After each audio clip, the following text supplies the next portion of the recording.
जय जगन्नाथ। आज मंच हूँ अवसरकालीन संबर्धना। सबु शिक्षक एवं पिला माने आसी एकत्रित होती। सार को विद्यालय पुरातन छात्र संगठन सार को सम्मानित करुचंती। शिक्षक जीवन अंतिम घड़ी में सार पाखे सबु पिला अछंती। ये होची खुशीर समय। यही अंतिम घड़ी में शिक्षक एवं सबु छात्र माने बहुत भावविहल हो पड़ते।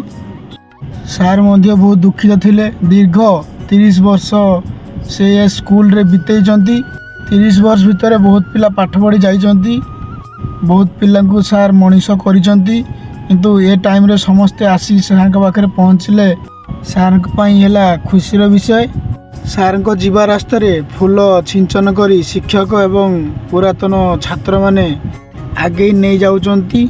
स्थान होची चारिगा रामेश्वर संस्कृत विद्यालय बालियापाटी स्कूल। सार को एबे आनी आमे गाड़ी रे बसई देलु। रास्ता रे सार को विदाय दउचंती। समस्त मन दुख करचंती। समस्त को आखिरे लुह। आज हम सांगरे अछंती पुटरा पंचायत रो सरपंच राधामोहन सार। आकाश मार्गरु पुष्प वर्षा चालू रही।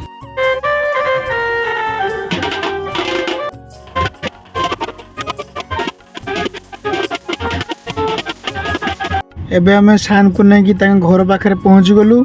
जो भाई माने आसी पार ना निश्चिंत वीडियो शेयर करेंगे। जय जगन्नाथ।